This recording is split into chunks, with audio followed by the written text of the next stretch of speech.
Good evening and welcome back to the Rory Talks Football channel, your daily Arsenal news updates, debates and my opinions. If you're new to the channel, please do subscribe. We're still on our way to 10,000 subscribers. And if you could like the video, the live stream whilst you're here, that does massively help me out. We have the Aston Villa preview today. Obviously, that is now, in 24 hours' time, we will know the result of that game. A few things to talk about. Also want to talk about another injury for Bayern Munich, a big one, an important one for them. I've got the Man United game up alongside this. So if anything happens in the United game, we'll talk about that. They are currently 2-1 down at halftime and they look awful.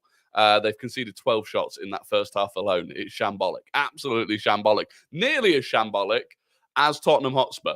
If you were watching the live stream earlier on TIFO, we had a watch-along of that Tottenham game. It went from being a watch-along to a laugh-along, to be quite honest with you. It was absolutely hilarious watching that.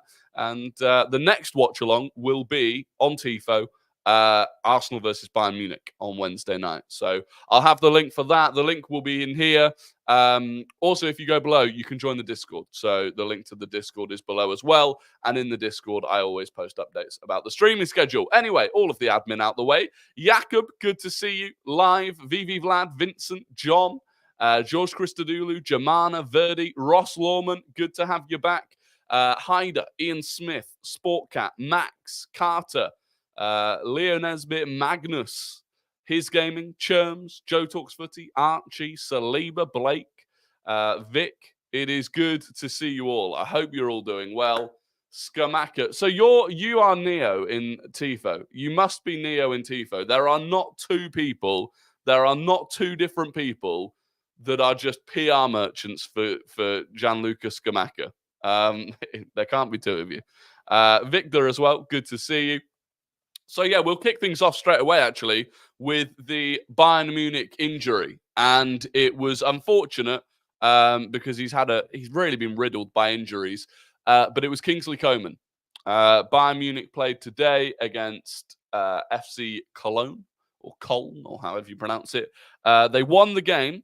They rested a lot of their players, but they started Kingsley Coman. And he got injured. Apparently, he was actually taken to hospital before the end of the game with what is believed to be a severe muscle injury. And the reason that's big for them is twofold, actually. He didn't start the game, the first leg, against us. Obviously, he came on as a sub and he looked sharp. But he would have been the like-for-like replacement for Serge Gnabry. Serge Gnabry, who picked up an injury, it was a muscle injury, he is likely to miss the game. And so the like-for-like replacement for him would have been Kingsley Coman. And now he is also injured. So that left-hand side for them is interesting. Assuming that Sane plays off the right again, they either now on the left-hand side bring in Mattis Tell, or they move Musiala to the left and put Muller sort of centrally behind Harry Kane. But it's not good for them. 199 super chat from President Bozo. Thank you very much, President Bozo. That is much appreciated. Says, not going to lie, I am hopping on the Isak train. Yeah, we were talking about this on the live stream. Look, I am still captain of the Gyökeres train. And as the captain, I cannot abandon ship. But there is another train on the tracks. There is another train on the tracks. And it is the Alexander Isak train. And it's catching up. I was talking about this on the other stream as well. If you've watched Snowpiercer, either the show or the movie, you'll understand that we only thought there was one train. We thought there was one train on the tracks. But suddenly, in our rearview mirror, the Alexander Isak train is there. And it's ominous because he did look good today. He did look good. He does give vibes of Thierry Henry. But I will not abandon ship. I am still the captain, the conductor. But yeah, finally catching another live. Always catch up. Never miss an episode. Best Arsenal content in town. Simon, that is greatly appreciated. And as always, anyone who is watching on the just as a video, I do appreciate it. It does massively help. Surprised Bayern didn't start Davies, given that he's banned for the second leg. I understand that, but also think about it the other way. They know that they're going to have to start Rafael Guerreiro, who hasn't had... Well, actually, they didn't even start Guerreiro. I don't think they even... In fact, let me bring it up. But basically, I would imagine whoever started today, which I think they actually played Mazraoui at left back, but I would imagine because that's not something that they've done a lot of recently, it was actually to do with getting them up to speed before the game. So yeah, according to this, they played Mazraoui at left back with Guerrero in the midfield. But I would imagine that was to do with getting that player, whoever it's going to be, up to speed ahead of the game, having not played much previously at left back. But look, that whole left-hand side is going to be rotated for them, which is it's a bonus for us. It can only be a bonus for us. Want to see Partey and Tommy get 60 minutes tomorrow, get them up to speed. Yeah, exactly. We might well do the same in terms of getting those players up to speed.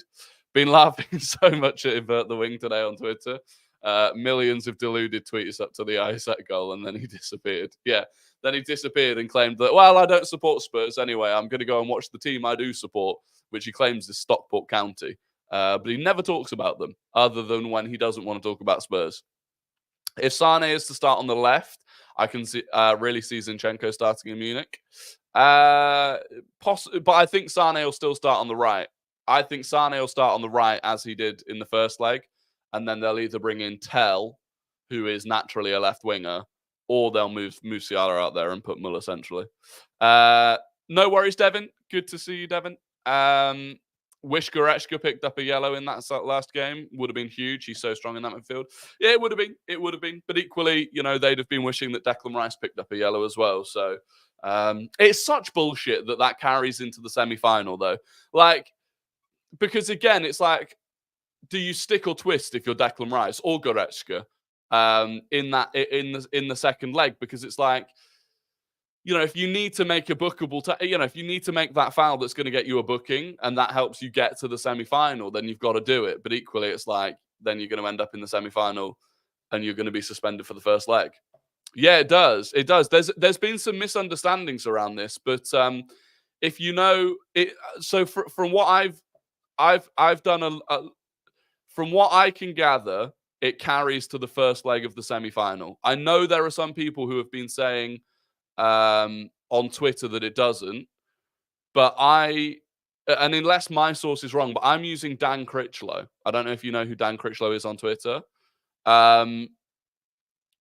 But according to him, and he said he went back and double checked with UEFA. According to him, you do get suspended for the first leg of the semi-final. It resets after that game. That's what I've heard anyway.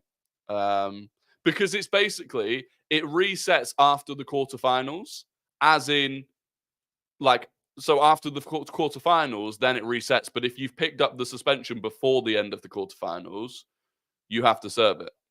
That's my understanding. But Spurs have the best defense in the league. Oh, they have conceded over twice the number of goals Arsenal have. Spurs conceded the same number of goals today that Arsenal have in 2024 in the Premier League. It's hilarious. It is hilarious. But the thing is, it's so obvious that there is a significant problem.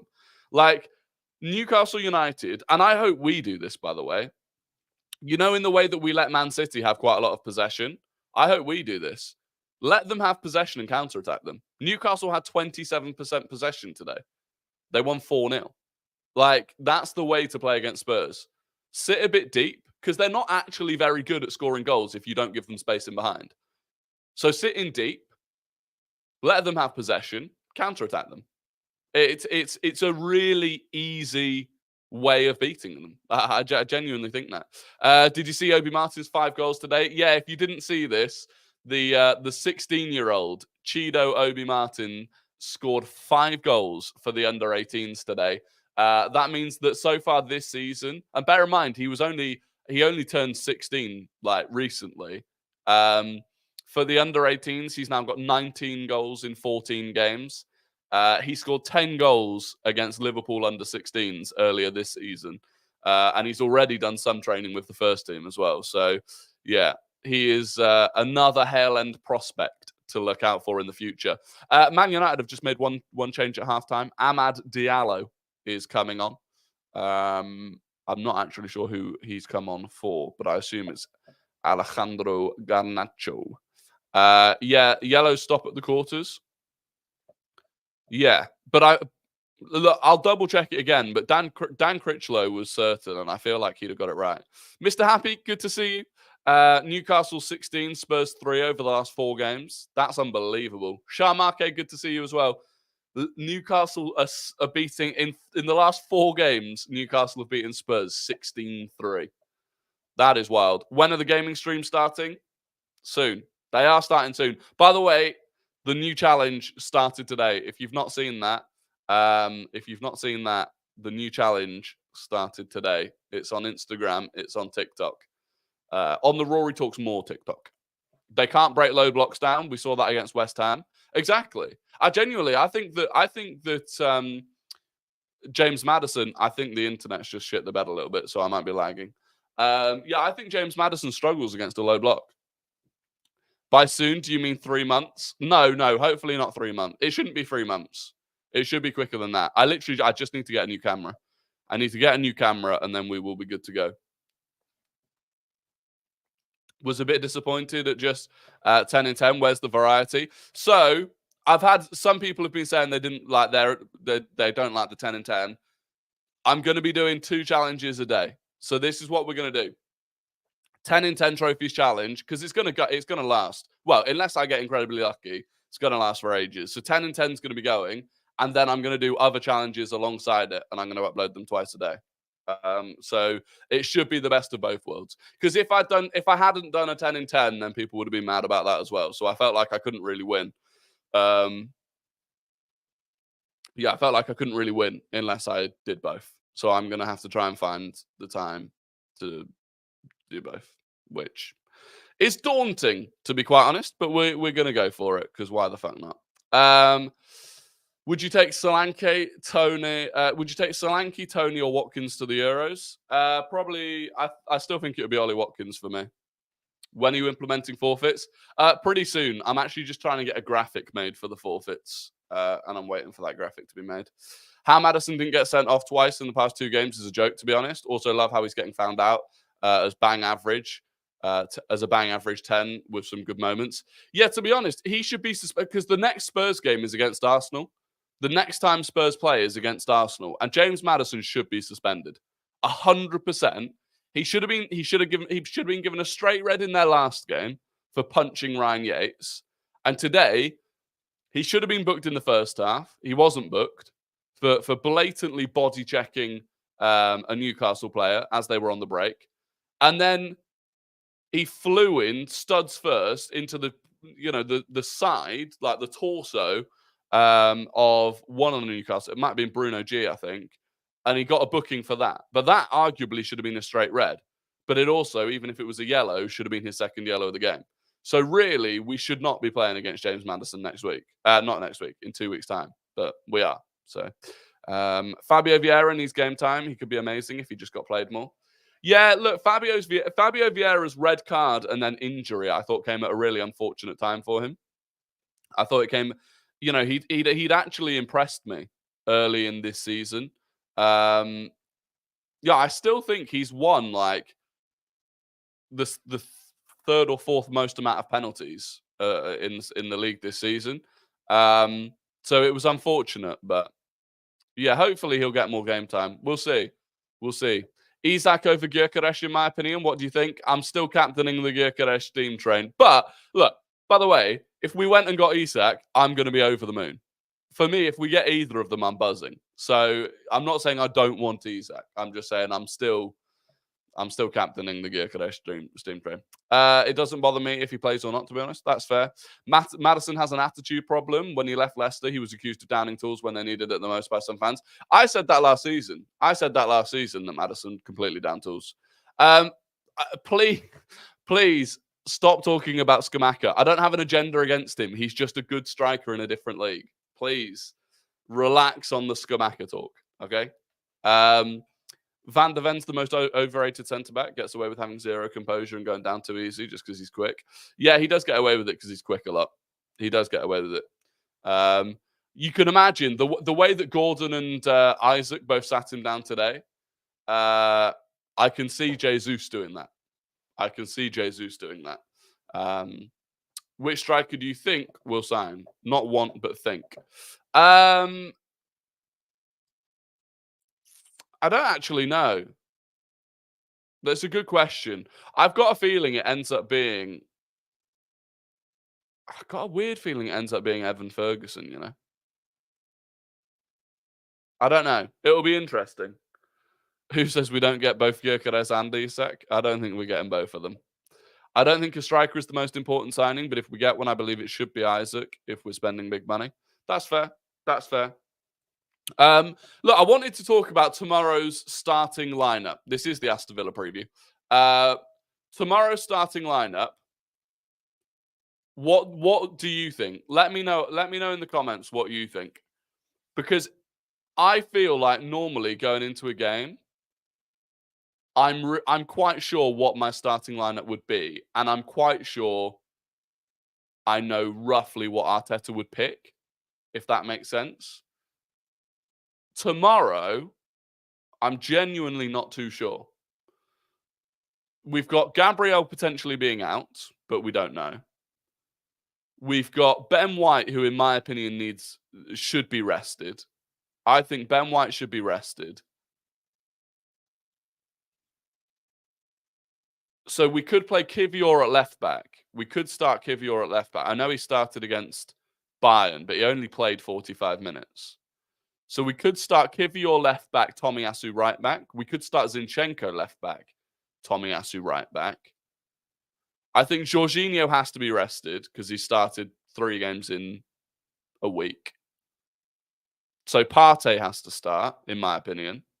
I think it would also be useful for Partey to get the match speed up a little bit. And then in an attacking sense, does Saka start? We know he's been struggling with a knock. Does Martinelli start again? Like, I really think, I really can't predict it, and I don't know what I'd do. Gabriel trained after the media left. They are just there for the first 15 minutes. I think I saw that. I did see some things that Gabriel might have trained. Yeah, I did see some things that it was just that he didn't come out to train with the rest of them at the start of the session, which is when the media are there. So he might be all right. So if Gabriel is all right, I think I would go Raya, Tomiyasu, Saliba, Gabriel, Zinchenko, Rice, Partey, Odegaard, Saka, Havertz, Trossard. We can't rest a lot of players. Yeah, we can't rest a lot of players. That's what I'm saying. But we have to, like, for me, we have to balance some things out. So I think I'd have a front 3 of Saka, Havertz, and Trossard. Midfield of Partey, Rice, Odegaard. With that in mind, because I think Gabriel Jesus should start on... But then if Gabriel Jesus starts off the left against Bayern away, then you can have Martinelli starting at the weekend. But actually, no. I'd start Martinelli. Villa play a high line every game. We should use Martinelli's pace.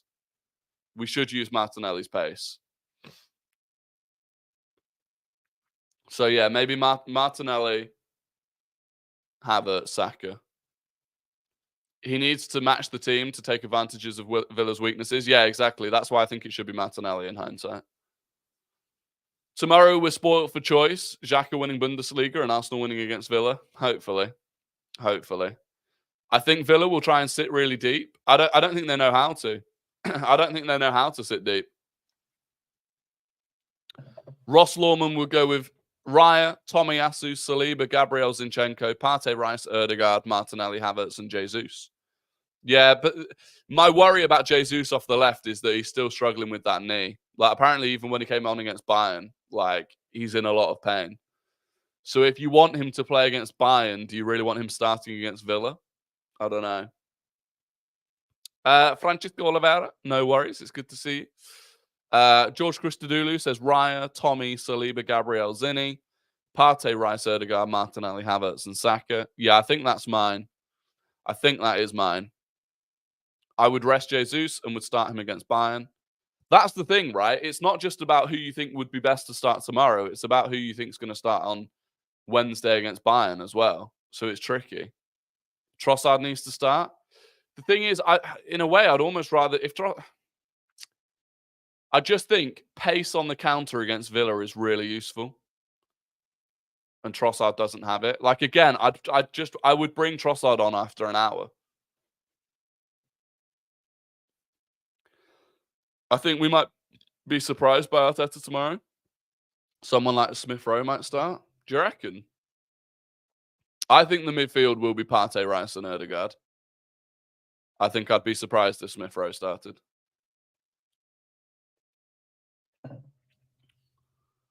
Trossard super subbed? Yeah. Trossard's the perfect bench player. I've got no issues with Trossard basically coming on after an hour every single game. If Saka will be benched, who will start on the right wing, Nelson or Trossard?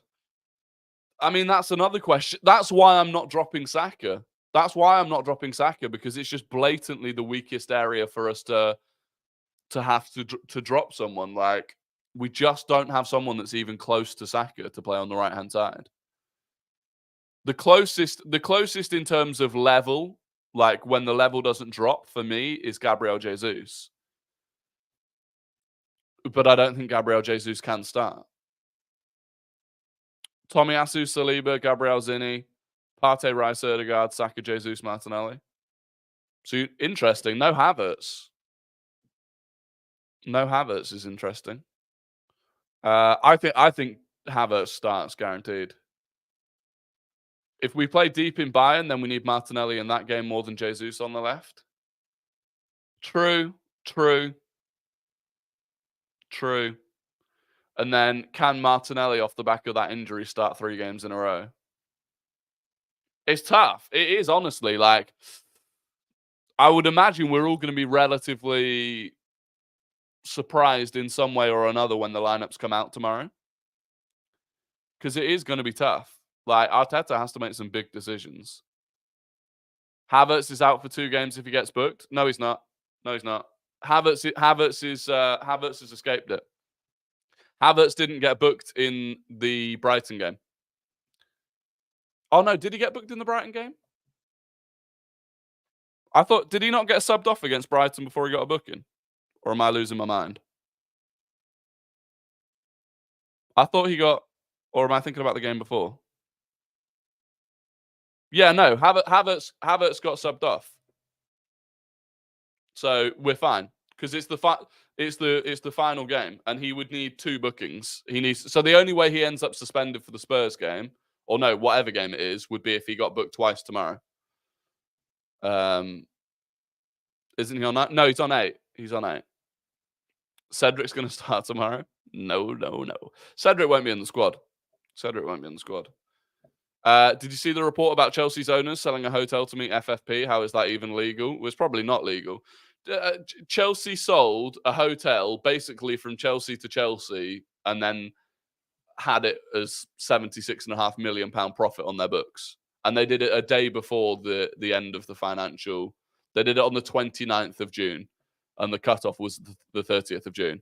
It's a shambles. It says he's on 9 on EPL. I'm not sure. I'm certain he's on 8. On FotMob, it says he's on 8. Look. Can you see that? It says he's on 8. So I'm pretty sure I've been following I can't remember who it was, but one of the journalists has been talking about the number of Havertz bookings for a while. And I know for a fact when we had 3 games, I know for a fact that when we played against Luton, there were 3 games left and he needed to pick up 3 bookings if he was going to get suspended. He got booked right before he got subbed against Luton, but then he didn't get booked against Brighton. So I'm 99.9% sure he's fine. I think that if Tommy plays instead of Gabriel, Zinni can play because of Tommy's defensive presence. Pretty sure if Tommy plays instead of Gabriel, Zinni can play. If Gabriel doesn't play, I think I'd play Kivior as the left centre back instead of Tommy, just because he's left-footed. I think I would play Kivior personally. I mean, you could still play Tommy Asu at right back in that instance. We will remember the name because of you. Remember the name of what? Is that hotel story actually true? Yeah. They so on their books, a hotel that was owned by Blueco 22, which is the company that owns Chelsea, was sold from Blueco 22 to Blueco 22 Properties, a different company, and that registered as £76.5 million in profit. It's insane. It's insane. Isn't Tommy great with both feet anyway? He is. No, he could play there. So cool how almost all our fullbacks are also centre-backs. It's impressive. Hope Fabio Vieira doesn't start for me. Oh, he's talking about Skamaka. Odegaard has to start. Odegaard's got to start. Chelsea have got Skylar White on their books. Yeah, literally. It's a joke. It really is a joke. Thoughts on Havertz at right wing? His crossing was really good against Brighton, and he always looks comfortable when he drifts to the right. I don't know. I think that's a gamble. I think playing Havertz off the right would be a gamble. Because then you'd have to play Jesus as the centre forward anyway. And at that point, I'd rather just play Jesus off the right. I'd prefer Gyökeres as his link-up play suits our system. Isak may not be as good against low blocks, but Gyökeres will be great against them. True, although I do think Isak's link-up play is actually quite good too. He just rarely has to do it because of the way that Newcastle play. But Gyökeres is very, very good. Todd Bowley is so utterly incompetent that I'm not worried if he cheats FFP. Well, I agree with that. Trossard is our best finisher, hands down. I'd agree with that as well. It's time to depart the Gyökeres steam train. Alexander Isak was born to play for Arsenal. Nope. No. It's just the injuries for Isak. Yeah, the injuries are annoying.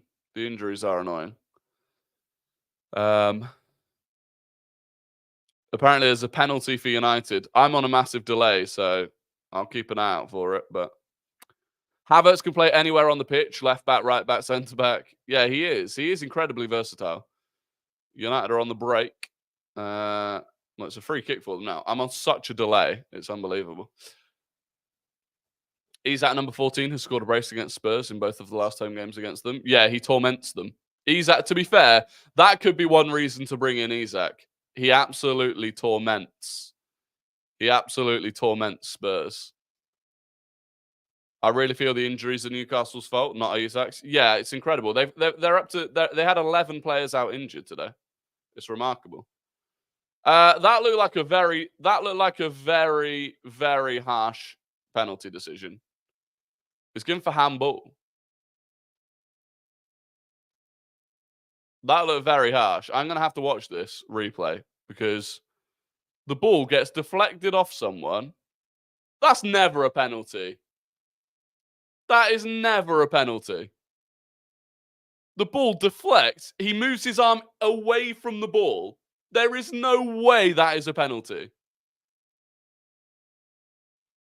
That is a shambles if that doesn't get overturned.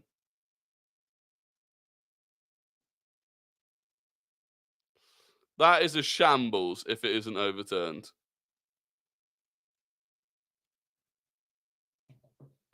I don't think we should get a centre forward. We have a good duo in Jesus and Kai with an upcoming striker that just scored 5 goals for the under-18s. Yeah, but the striker that scored 5 goals for the under-18s is 16. It just turned 16. He is, he's 3 years away, really, from being at a point where he might play. I can't believe they've not overturned that penalty. That is a disgrace. That is an absolute disgrace that they've not overturned that. I can't even believe the referee's given it in the first place. That is a disgrace.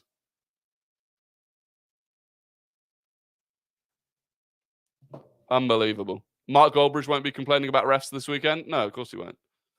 Of course he won't. That's so unfair on Bournemouth.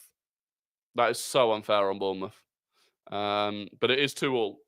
Bruno Fernandes has scored the penalty. It's a disgrace. It's a disgrace.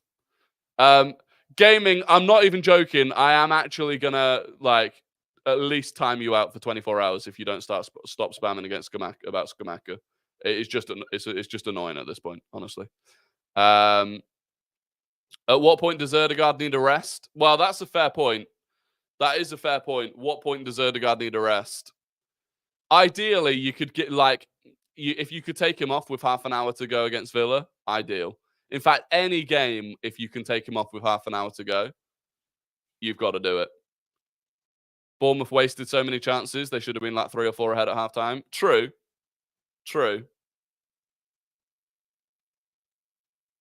I just can't believe that's not been overturned. I'm having a sausage roll, courtesy of Van de Ven. Missed was the penalty give. What was it? So basically, I think it was Kobbie Main who took a shot. It deflected towards, I think it was Adam Smith. It deflected towards him. As it's coming towards him, he turns away and brings his arm in. His arm's tucked into his body and it hits him up here. And there's nowhere else he can put his arm. It hits this part of his arm, which is tucked into his body. And he's moving it away from the ball. He literally could not have avoided giving that at all. It's insane.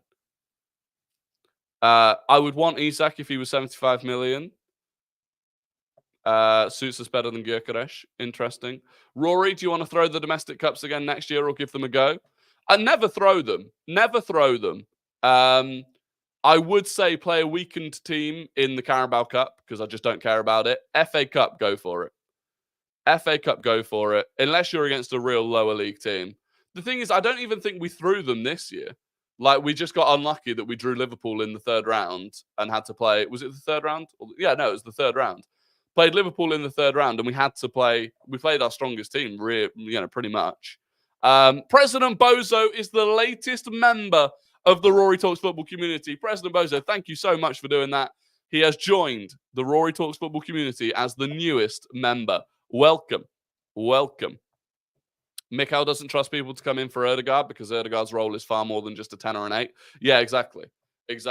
I made a TikTok yesterday about the article that The Athletic wrote about...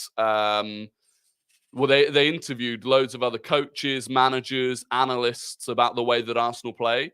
And one of the big things they spoke about was Odegaard's role within the team and how much he does within the team, especially defensively and when we don't have the ball.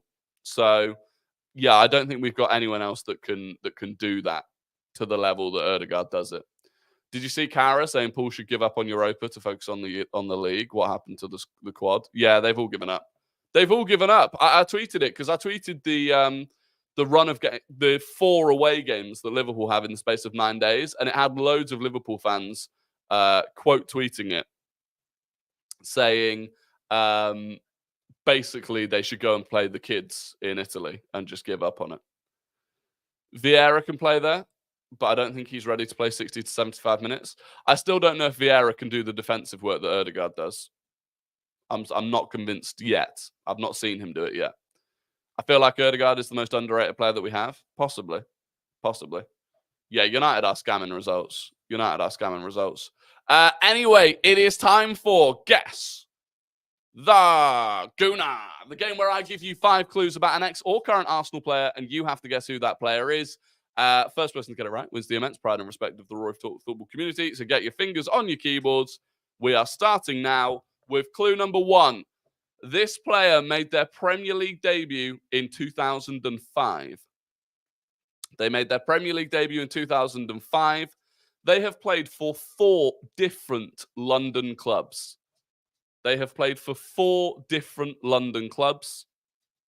Clue number 3, they made 25 appearances for Arsenal, scoring 6 goals. They made 25 appearances for Arsenal, scoring 6 goals. Clue number 4, they won the Europa League with Chelsea in 2013. They won the Europa League with Chelsea in 2013. And clue number 5, they made 102 appearances for Israel. They made 102 appearances for Israel. And we've made it to clue number 5 without anyone getting it so far. It's a tough one. It is a tough one. It is a tough one.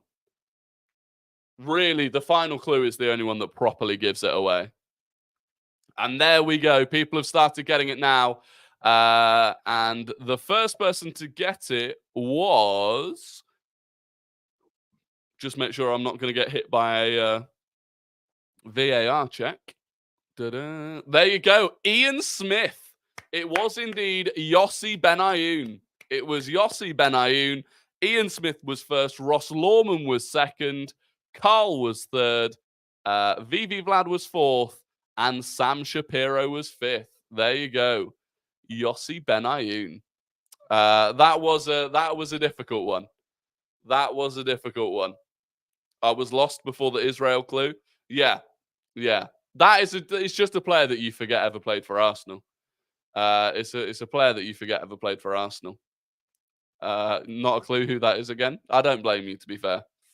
I don't blame you. That was tough. That was tough. Anyway, it is time for Guess the Non-Gooner. I'm going to give you the full career path of a player who does not and has not played for Arsenal. You have to guess who the player is in the chat. Benayoun was a proper baller, very underrated, especially at West Ham and Liverpool. I agree. He didn't even have a bad loan spell at Arsenal, really. I think he got 6 goals and 3 assists in 25 games. But all right, not clue number 1. Starting the Guess the Non-Gooner. They started their career at Dinamo Zagreb. They moved to Inter Milan. They moved to Real Madrid. They went on loan to Chelsea. They moved to Chelsea permanently. And they moved to Man City permanently. Dinamo Zagreb, Inter Milan, Real Madrid, loan to Chelsea, permanently to Chelsea, and permanently to Manchester City. Who is the player? It's not Modric. It's not Dani Olmo. It's not Matic. It's not Rakitic. It's not Mudryk. It's not Orisic. Or Orsic, I think it was. Not Perisic. All of the itches. And the first person to get the right itch was Adapt or Perish. What a name. Adapt or Perish. Kovacic. It was indeed Kovacic. He scored a great goal today. He really did score a great goal today. And Adapt or Perish, I believe that is your first ever win. It's the first time I've seen your name really in the chat. What a name. Ben G came second. Sportcat came third. Carl came fourth. And Francisco Oliveira came fifth. So there you go. Mateo Kovacic. Fair to say he's adapted. Yeah, he adapted today to score an absolute worldie. Very, very good goal today. I got it first, mate, wrote Cover. On my screen, you are behind Adapt or Perish. It's to do with internet things, internet speed. On my screen, Adapt or Perish is one above you with Kovacic. Unfortunately, Benji. It's a tough one to take. Thoughts on buying a cheaper younger striker and buying a good right winger and activating Guimaraes' release clause? He's class and was very good against Spurs. I didn't realize that he had a release. Does Bruno G have a release clause? I didn't realize that. Subscribed recently, not gonna lie, but I saw your football challenges on Instagram. I appreciate that. a lot. I'm so happy you're not all about the grammar. Otherwise, I'd never get top 5. Yeah, as long as I know what it's meant to be. 100 million. 100 million. Maybe.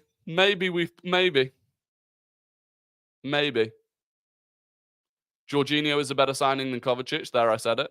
I agree. 100 million for a taxi merchant? No way. How do United still have a negative goal difference? Very easily. They aren't very good. Thoughts on Sesko? To be fair, I think I saw a thing today. Sesko scored his 13th goal in 13 games, I think, today in the Bundesliga. So, look, he's progressing. He is progressing. My grammar earlier made Rory think there were dead people in the stadium. Yeah, it did, to be fair. It did. What about the Paqueta 85 million release clause?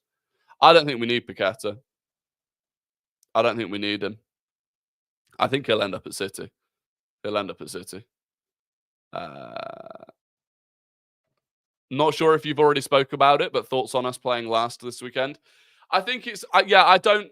Ideally, you want to play first.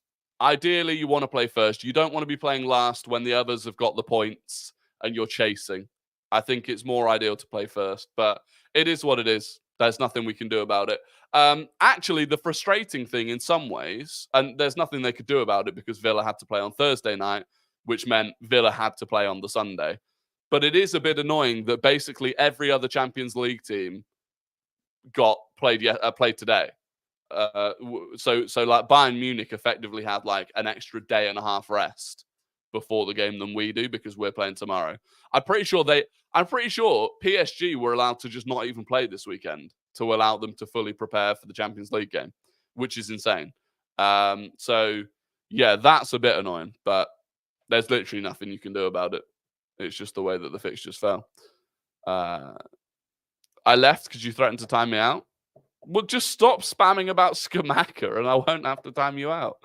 Can you rank 100 million transfers on footballers? I'll probably do that in a video at some point, yeah.